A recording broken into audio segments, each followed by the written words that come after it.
Hi, I'm Izzy, and this is Dizzy Quilts and Sews. In today's video, I have a tutorial for you on how to sew binding on a quilt. If you've been following my channel for a while, you know that I love mug rugs, and I have published a few tutorials now of different themed mug rugs since I think my first one was in November of 2022. And a lot of the questions I get or the comments I get are around the binding. So a lot of you are struggling with it or aren't quite sure how to do it. And although I go into detail in my very first mug rug tutorial, I thought it might be worth putting out a video just specifically about sewing on a binding on a quilt. Now, I'm gonna show you from beginning to end, so how to prepare your binding, how to sew it on, how to sew it to the back of the quilt, and I'm going to go in as much detail as I can. So, but if you do have questions after watching the video, please leave them down below. I'm going to show you how to do this on a baby quilt. I have been working on a baby quilt this week, and so a fairly small project, but the steps, the method, how I go about doing it would be exactly the same whether you're making a king size bed or a small mug rug.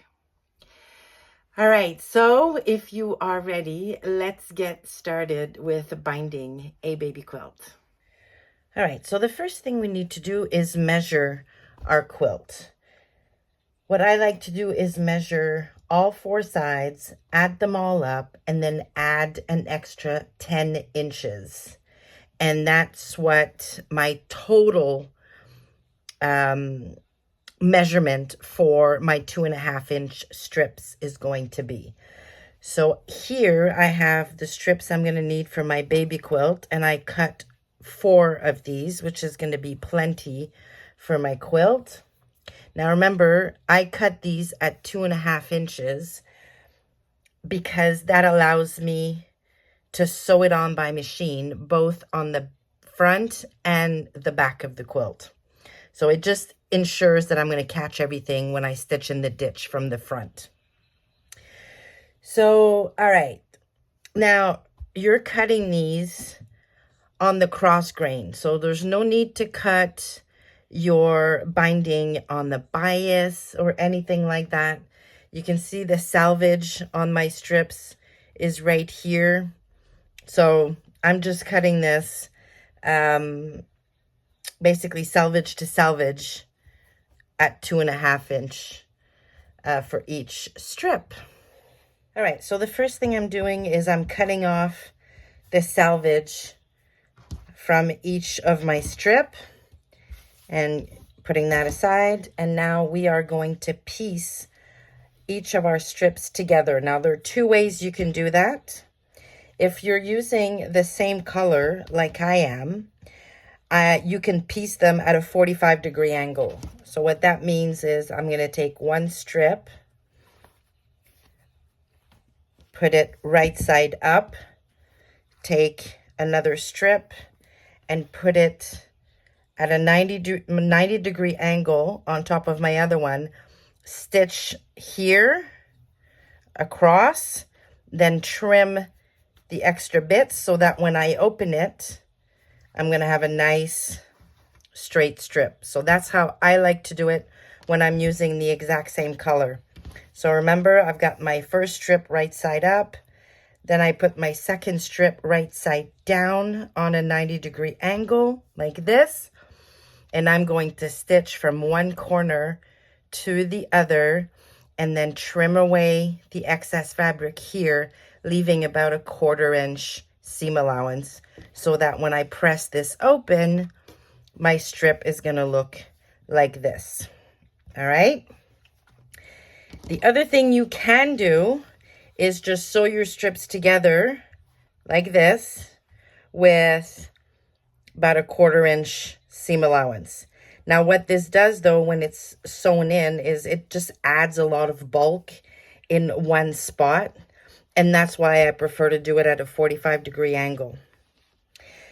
Now, from time to time, you might want to match the binding fabric with some of the fabric you have on your quilt top, for example. So do a pieced binding with very specific colors. In that case, if you need one color to end at a very straight line, then you will need to do it at a 1/4 inch seam allowance like this, straight, and not do it at a 45-degree angle. All right, so I'm going to go off and piece my 4 strips together and then open up my seams or press my seams open, and then I'll come back here. All right, so there we go. I've pressed my binding or my seams open, and this is what they look like. Now what I'm going to do is I'm going to take this back to the pressing station, and I'm going to fold my binding in half, wrong sides together, all along its length, so that I'm going to end up with a narrower piece of fabric, basically, that's folded in 2. So I'm going to go do that now and come back here. All right, here we go. There's my binding already pressed in half. And now we can go and sew that onto our quilt. All right, so we're at the machine, and I've got my quilt that's all quilted and ready to bind. I've got my binding over here. I usually just kind of let it fall to the right of my machine, so I'm just going to put it here somewhere. All right, I am starting on one of the short ends of my quilt. If you're binding a larger quilt, it's a good idea to start with the short end. If you're binding something really, really small, it's probably a better idea to start with a longer edge. It's just going to be easier to tie the 2 ends together when you come around. Could you try again? All right, I'm sorry about Siri. Okay, so we're going to start by leaving about a 10-inch tail loose. So we're going to start sewing at about here.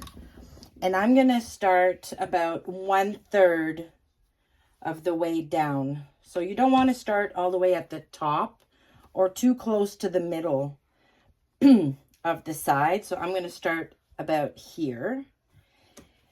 And you're going to sew this to the top of your quilt at a 1/4 inch seam allowance. Now, it's pretty important to be consistent with your 1/4 inch in this case, because you want the fabric, when you bring it back to the back, to be consistently the same width. So once we're done stitching it to the front here, we're going to turn it to the back, and you want the fabric that shows on the back to be pretty consistent in terms of width. So I'm just gonna, the edge of my walking foot, and I am using a walking foot here. I find with all the thicknesses, it's just easier to get some nice stitches and no pulling or bunching if I'm using a walking foot. And the edge of it is exactly a 1/4 inch. So I'm just gonna run the edge of my foot against the raw edges of my quilt and binding and start sewing. I am going to back stitch at the start to secure my stitches, and I'm using a 2.5 stitch length, which is what you would use for piecing, for example.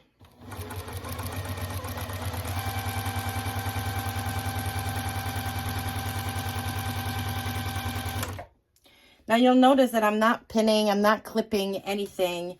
I'm just using my fingers to make sure the binding stays right aligned to the edge of my quilt. Now I'm getting really close to a corner here, so I'm going to stop, and I'm going to put a pin at about a 1/4 inch away from the corner.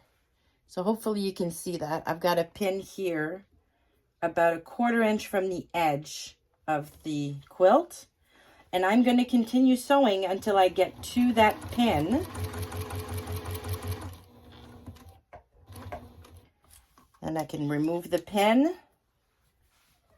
I'm going to lift my presser foot and then pivot the quilt so that I'm looking at the corner right here. So I'm basically going to stitch at a 45-degree angle and come right off the quilt and cut my thread. So just so you can see, hopefully you can see the stitches right here that are at a 45-degree angle towards the corner, and it's right at the corner. All right, now we're gonna get our binding ready to come around the corner and then go down this side here. So I'm gonna take the binding, fold it to the right. So now I've got a 45-degree angle with my binding right here. I'm gonna flip it to the left and make a nice fold.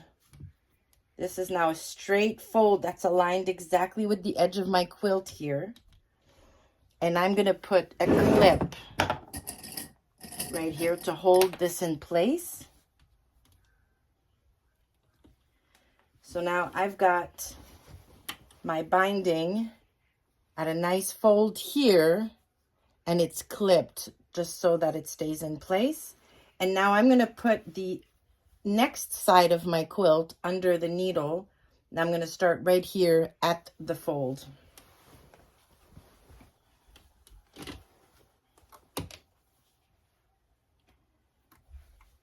All right. So I'm putting my foot down, and I'm right at the edge of the quilt over here, and I'm just going to start stitching. Again, I'm using a 1/4 inch seam allowance.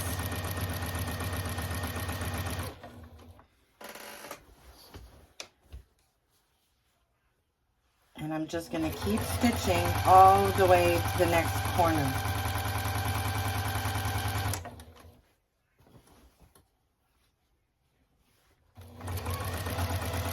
Take your time. There's no need to go super fast here. The more accurate you are in the seam allowance, the better.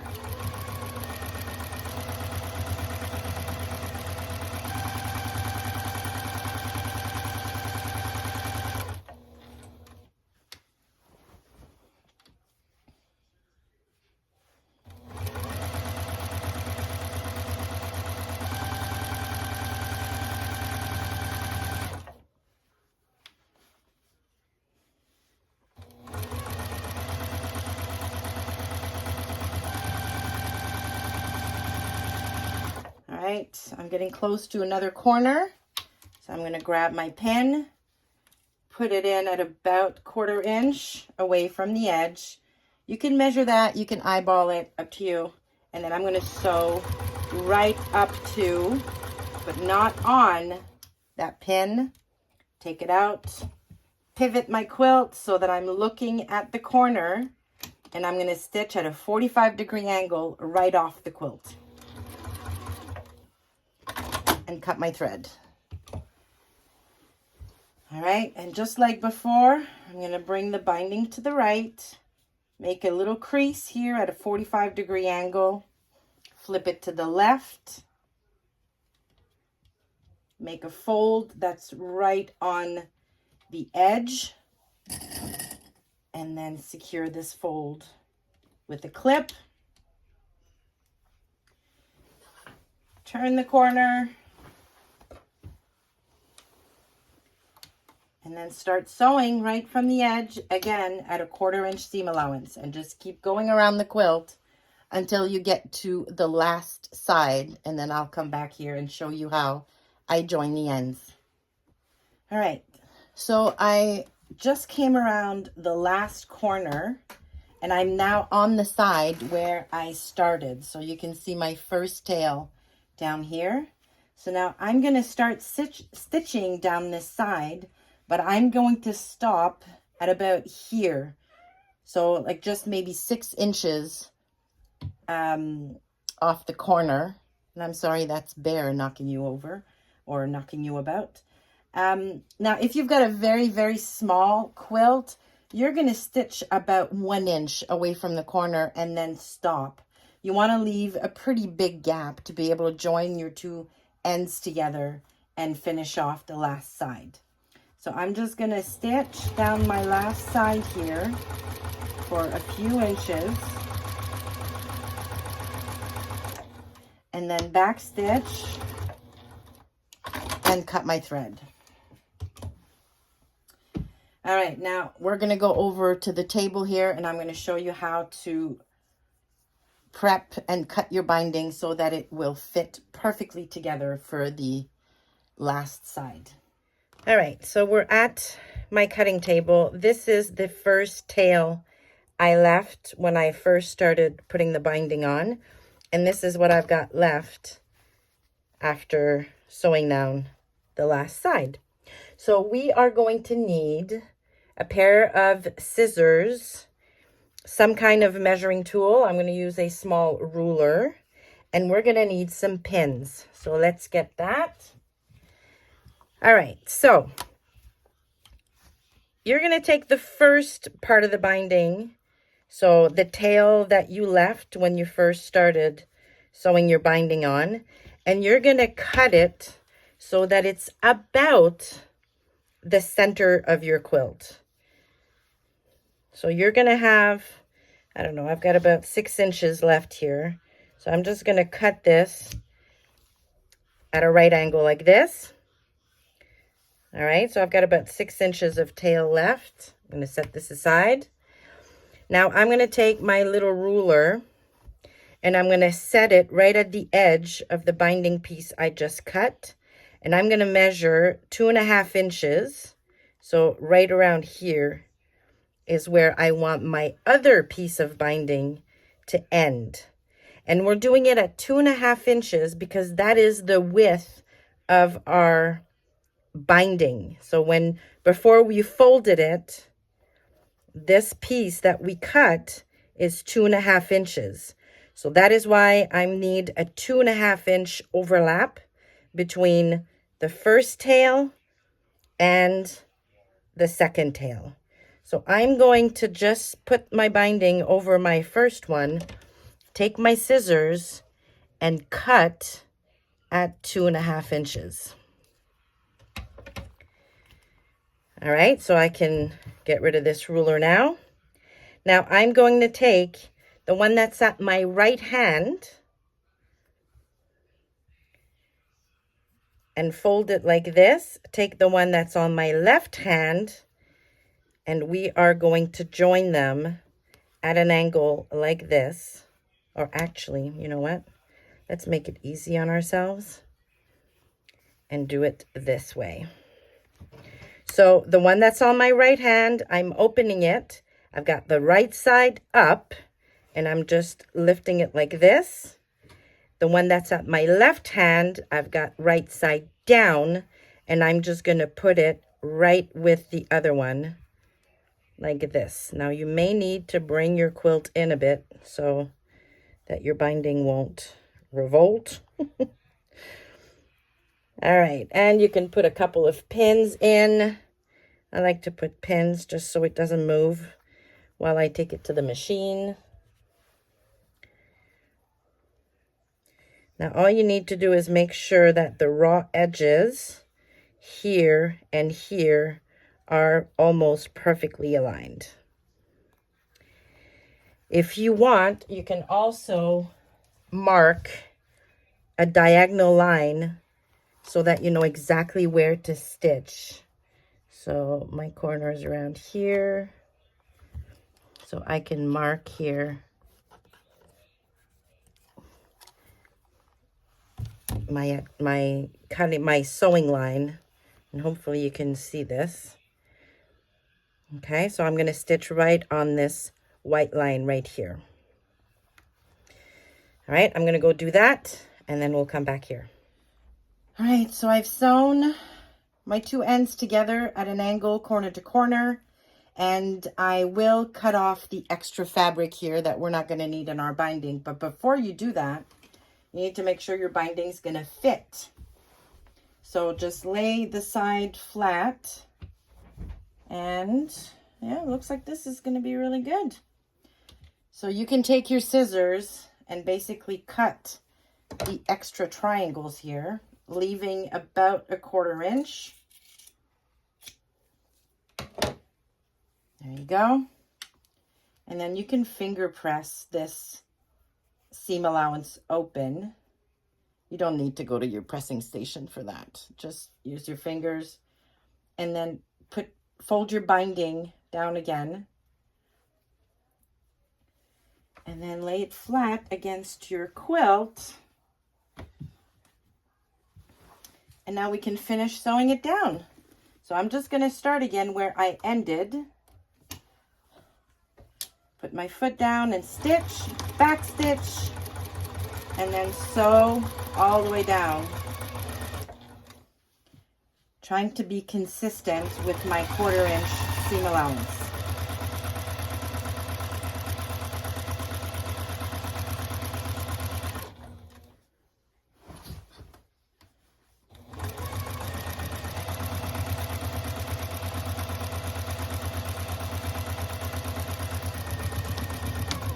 And back stitch at the end. There we go. So our binding fits pretty well. I've got a tiny little bit of a pucker here, but that's not a big deal. Now what we're going to do is flip this binding to the back side. And for that, we are going to need some Wonder Clips or clips of some kind. I like to use Wonder Clips. So what we're going to do is, I like to have the back side of the quilt facing me. And just with my fingers, I'm going to pull it to the front. And I like to pull it as much as I can so that I have a pretty consistent part of the binding on the back. And then secure it with some clips as I go.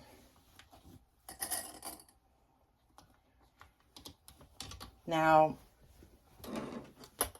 I'm going to show you how I deal with those corners when I get there. Now we're going to stitch this binding down from the front of the quilt. So if you are using Wonder Clips, make sure that the flat side of your clip is towards you, because it's going to be against the bed of the machine when we go to stitch down the binding. Now I've got some stray little threads in here, so with my fingers I'm just stucking them in. All right, I'm going to take that clip I had in there to hold our fold. Now here's how I do this. So I'm looking at the corner. I'm going to bring the binding to the back and then fold one side like this, and trying to keep the fold here as straight up as I can, and then bring it down with my other hand, and then you end up with a pretty mitered corner. And I just put a clip in there to hold it so that when I get to it, when I go to sew it, it's going to catch the corner nicely. Now from the front, it looks really nice. So you can see that by doing it this way, from the front, it's going to look like it was hand sewn, basically, especially if you stitch right up against the binding and you use thread that matches your background fabric. And on the back, you're just going to have a nice even line of stitching and a nice consistent width to your binding. So we're going to go around the entire quilt, pulling the binding to the back and securing it with clips every few inches.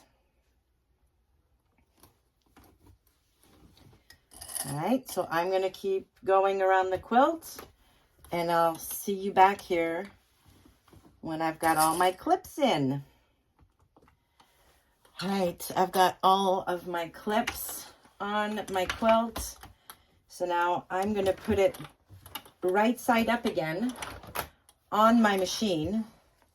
And I'm going to start basically attaching the binding to the back, but from the front. So what I'm going to do is I'm going to put my needle down right up against the binding, but in the gray fabric. And I'm going to stitch right up against, so you're basically stitching in the ditch all around your quilt. Now, let's talk thread color. I've got gray thread in my machine that matches my gray fabric here almost perfectly. So I'm going to use that to stitch because I will be stitching on the gray fabric and not the teal one. On the back, however, you're going to be able to see my gray stitching. I don't really mind that, but if you really want a perfectly matched stitching on the back, you can use thread that matches your binding.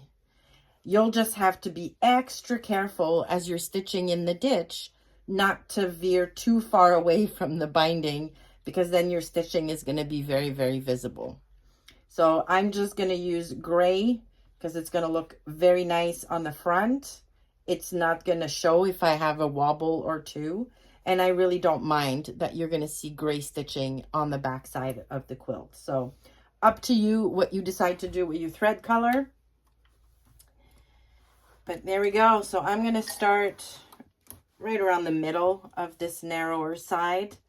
I'm going to hand turn my wheel and put my needle down exactly next to the binding, but in the gray fabric. I don't need to backstitch at the start because when I come around, I'm just going to go over my stitches, my original stitches, a couple of times and lock them in that way. But basically, you're stitching in the ditch all the way around, taking your clips out as you get to them. Again, take your time because you really want to be close to that binding without catching it, obviously. You want to be in your background or in your quilt, not on the binding.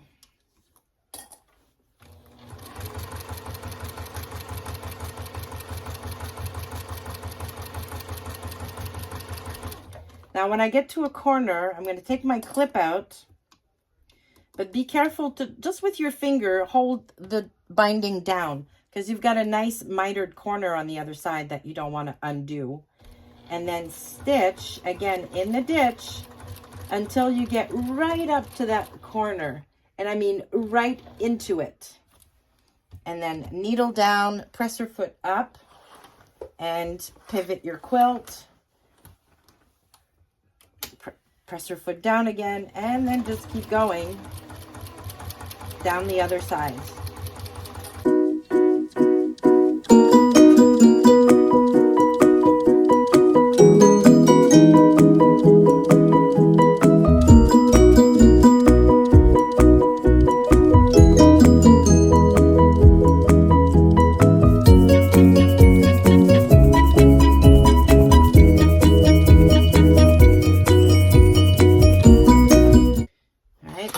To a corner again, so I'm going to take my clip out, but I'm going to hold my corner in place and stitch slowly all the way to the corner, making sure my needle lands exactly in the corner, and then pivot my quilt and keep going around until I get back to the initial side.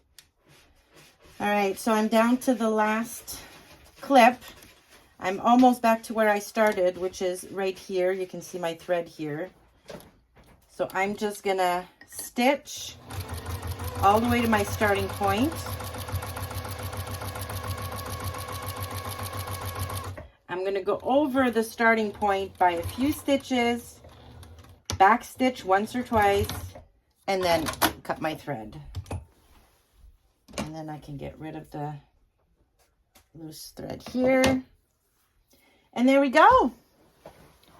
Our binding is all done. So if you look closely, You might be able to see my stitches in the ditch, but because I used matching thread, you can barely tell they're there. And from the front, it looks very nice and clean all the way around. And on the back, you can see my stitching, but the width of my binding is pretty consistent. My stitching is pretty consistent. It's not perfect, but nobody in all of my years of making quilts, nobody's ever complained about the stitching on the back of their quilt. And my corners are all right. It's not perfect. It's okay. So there you go. All done with my baby quilt. And voila, a baby quilt that is all done and ready to go to New Jersey for a new baby boy. So I can't wait to mail this out. This is a pattern by Quilting Jet Girl. I think, if I remember correctly, it's called Red Herring. And yeah, I love it. Very modern, very striking. And yeah. So hopefully this was helpful. If you have any questions at all about any of the steps I showed you in the video, please leave your questions down below. I will answer them as quickly as I can. All right, well, thank you so much for stopping by and watching the tutorial today. If you liked it, please give it a thumbs up on your way out and consider subscribing to the channel. You can also buy me a coffee if you'd like. So the link to my coffee account is down in the description. Thanks again, and I will see you soon.